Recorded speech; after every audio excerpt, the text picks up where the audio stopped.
अस्सलाम वालेकुम दोस्तों, इस किस्त के आगाज़ में हमें दिखाया जाता है कि मंसूबे के मुताबिक कोनूर अपने सिपाहियों के साथ गार में आगे बढ़ रहा होता है। कोनूर के साथ उस्मान साहब के तमाम खास जंगजू होते हैं और उस्मान साहब के मंसूबे के मुताबिक अंदर दाखिल होने के बाद दरवाज़ा बंद कर दिया जाएगा। इसके साथ साथ हम देखते हैं कि फौजियों को ठिकाने लगाया जा रहा होता है और दोबारा सीन चेंज होता है उस्मान साहब के मंसूबे की तरफ, जहाँ पर उस्मान साहब सरदारान से कहते हैं आप शुमाली रास्ता इख्तियार करेंगे। इसके बाद हम देखते हैं बेहंदर और तमाम सरदारान शुमाली रास्ते से किले के अंदर दाखिल हो रहे होते हैं और सब कुछ उस्मान साहब के मंसूबे के मुताबिक किया जा रहा होता है। कुछ सरदारान और सिपाही एक तरफ से जाते हैं और कुछ सरदारान और सिपाही एक तरफ से जाते हैं और साथ साथ रास्ते में आने वाले बज़ंतीनी सिपाहियों को भी खत्म ही करते चले जाते हैं और इस मंसूबे पर बड़ी ही खामोशी के साथ अमल किया जा रहा होता है। कुछ बज़ंतीनी सिपाही तीरों और कुछ बज़ंतीनी सिपाही तलवारों का निशाना बन जाते हैं और फिर से सीन चेंज होता है मंसूबे की तरफ, जहाँ पर उस्मान साहब ने कहा था बुरहान और जेरकुतई आप मेरे साथ आएंगे। इसके साथ ही हम देखते हैं कि उस्मान साहब अपने सिपाहियों के साथ आगे बढ़ते हुए कहते हैं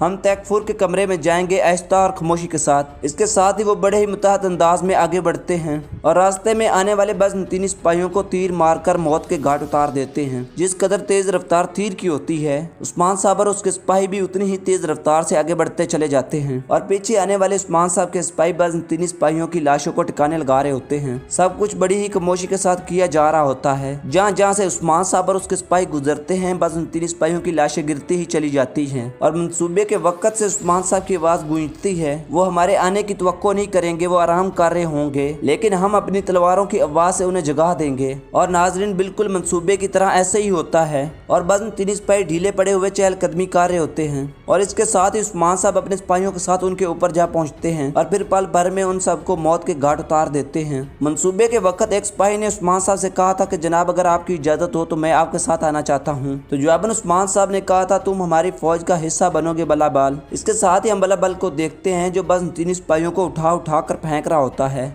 और उन्हें दीवारों के साथ मार मार कर ही मार देता है। और बेहंदर का खास आदमी हुसैन भी इस लड़ाई में बढ़ चढ़ कर हिस्सा लेता है। जिस रफ्तार से बज़ंतीनी सिपाहियों को मारा जाता है और उसी रफ्तार से बज़ंतीनी सिपाहियों की लाशें भी गायब की जा रही होती हैं। उधर मंसूबे के वक्त उस्मान साहब ने पूछा था तैकफूर की कोई खबर जवाबन बुरहान ने कहा था अभी तक नहीं, इस पर जेरकुतई ने कहा था लेकिन जब वो आएंगे तो हम उनको खुश आमदीद कहेंगे। इधर हम देखते हैं उस्मान साहब आगे बढ़ते चले जाते हैं और बज़ंतीनी सिपाहियों को खत्म करते जाते हैं। इसके बाद सीन पलटता है और हम देखते हैं कि गवर्नर अपने सिपाहियों के साथ अपने कमरे की तरफ जा रहा होता है और कमांडर कहता है फंदी यहाँ पर मुआफिज नहीं है, तो गवर्नर कहता है वो सो रहे होंगे। इसके साथ ही वो आगे बढ़कर मरकजी कमरे के अंदर दाखिल हो जाते हैं। मुकम्मल अंधेरा देखकर गवर्नर कहता है आग जलाओ और फिर अपने तख्त पर बैठते हुए कहता है फौजियों को वापस देहात में भेज दो। उस्मान में अब लड़ने की ताकत नहीं बची, उसमें इतनी हिम्मत नहीं कि वो कोपरो हिसार के ऊपर हमला करे, उस्मान खत्म हो गया है। इसके साथ ही हम देखते हैं कि उस्मान साहब गवर्नर के बिल्कुल पीछे खड़ा होता है और कहते हैं खुश आमदीद तैकफूर। उस्मान साहब की आवाज सुनते ही गवर्नर उठकर खड़ा हो जाता है, लेकिन उनके संभलने से पहले ही उस्मान साहब के साथी गवर्नर के साथियों को खत्म कर देते हैं और बुरहान बड़ी ही फुर्ती के साथ गवर्नर से हथियार ले लेता है और उस्मान साहब कहता है वहीं पर रुक जाओ। नाजरीन हम देखते हैं कि उस्मान साहब गवर्नर की मरकजी नशिस्त पर बैठे होते हैं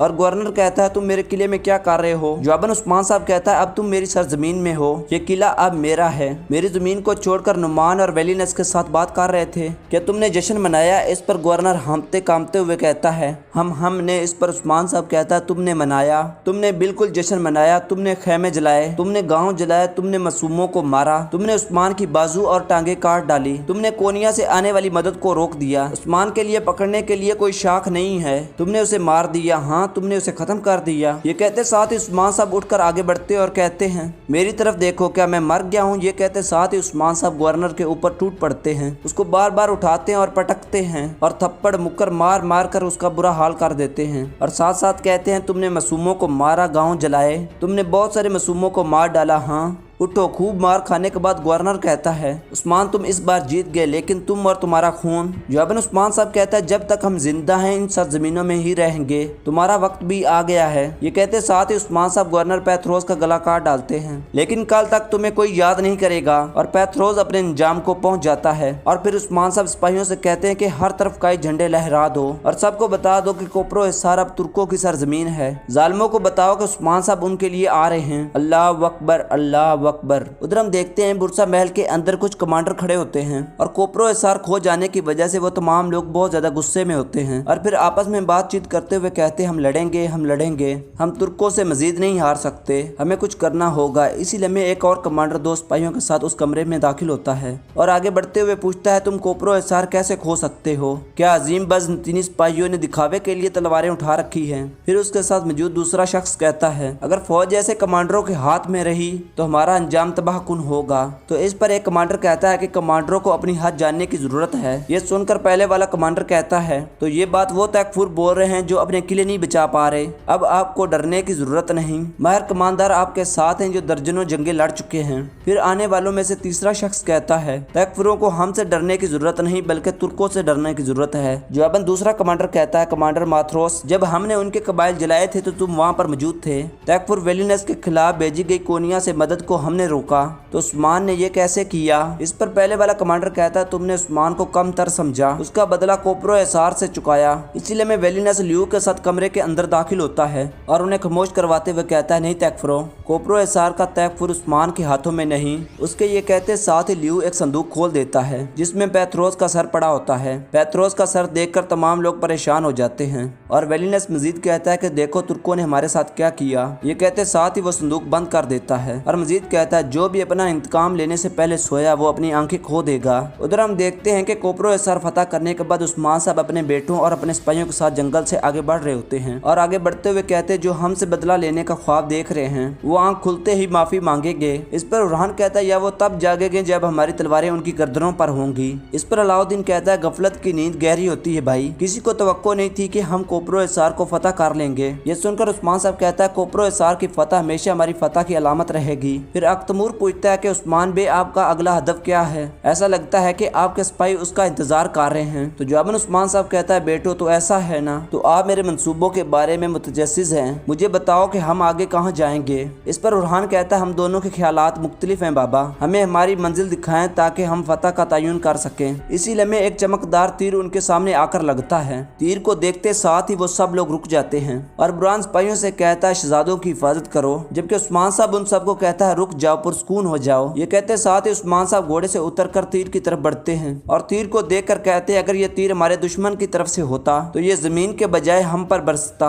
और उस्मान साहब उस तीर को उठा लेते हैं। तो इसीलिए में वहाँ पर कुछ तुर्क सिपाही आते हैं। उन्हें देखकर उस्मान साहब बच्चों से कहते हैं बच्चों जब तक मैं वापस नहीं आता तुम अगले हदफ के बारे में सोचो, देखते हैं कि जीत किसकी होती है। इसके साथ ही वो सिपाही उस्मान साहब की आंखों के ऊपर पट्टी बांधकर उसे वहाँ से ले जाते हैं, जबकि उस्मान साहब के जांबाज ये सारा मंजर हैरानगी से देख रहे होते हैं। और उरहान बुरान से पूछता है कि मेरे बाबा को वो कहाँ लेकर जा रहे हैं। जवाबन बुरान कहता है कि मैं अपने सरदार के बहुत सारे राज जानता हूँ लेकिन ये राज उनमें से नहीं है। ये सुनकर अलाउद्दीन कहता है बाबा ने कहा ये इत्तेहादी हैं, लेकिन कौन? उधर बुरसा के महल में वेलिनस अपने तमाम कमांडरों के साथ मौजूद होता है। तो एक कमांडर कहता है उस्मान ने तमाम हदें पार कर दी, उस्मान का फतह किया हुआ कोपरो एसार हमारे लिए मुकद्दस है। ये सुनकर वेलिनस आगे बढ़ते हुए कहता है क्या तुमने खत भेजे हैं? जवाबन मैथरोस कहता है भेज दिए हैं जनाब, तहसीलिया में मेरे चचा ने वैश्यों की एक फौज तैयार की है, वो आ रहे हैं। ये सुनकर कमांडर वेलिनस सीत से पूछता है। कमांडर सीत कहता है मेरे दोस्तों ने मुझे जवाब दिया, फौजें तैयार है, गवर्नर वो खून बहाने के लिए आ रहे हैं। जवाबन वेलिनस कहता है बेहतरीन, हम चाहे उस्मान के कबीले को जला दें या उसके पास आने वाली मदद को रोक दें, तो हमने देख लिया कि वो फिर भी रुकने वाला नहीं। उसको रोकने का वाहिद तरीका उसका सर उतारना है और हम ऐसा ही करेंगे। हम फौजों का इस्तकबाल करने के लिए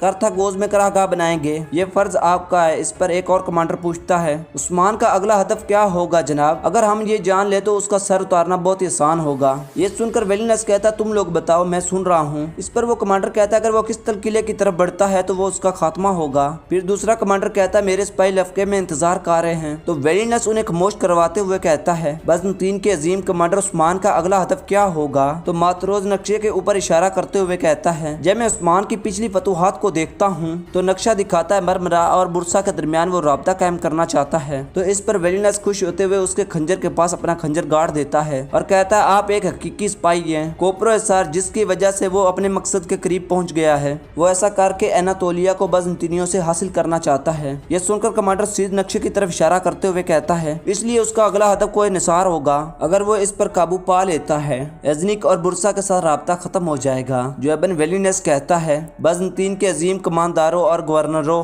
अपने सारों और किलों के अंदर इत्यादि तदाबीर बढ़ा दें और कौंसल के भाइयों सिपाहियों, अपने तमाम सिपाहियों को जमा करो। कमांडर मेलो और कमांडर से जब फौजें पहुंच जाएंगी तो इस सरजमीन पर एक भी तुर्क सांस नहीं लेगा। मुआहदा करना काफी नहीं है, हम ईसा की कसम खाएंगे। इसीलिए में वहाँ पर एक पादरी आता है और एक बहुत बड़ी स्लीप लाकर मेज के ऊपर रख देता है। ये देखकर सब कमांडर और गवर्नर अपनी तलवारें उस स्लीप के ऊपर रख देते हैं और वेलिनस कहता है, जब तक हम ईसा के परचम थले आराम नहीं करते तब तक हम तुर्कों को खुदा के सूरज से जलाएंगे। जब तक जन्नत हमारी नहीं हो जाती तब तक हम उनको जहन्नम से गुजारेंगे। ये हमारा हलफ है। उसके ये कहते साथ ही बाकी सब लोग भी यकजान होकर कहते हैं, ये हमारा हलफ है, ये हमारा हलफ है। तो दोस्तों इसी सीन के साथ इस एपिसोड का अख्ताम हो जाता है। अगर दोस्तों हमारी वीडियो अच्छी लगी हो तो इसको लाइक करें और हमारे चैनल को सब्सक्राइब करें। बहुत बहुत शुक्रिया।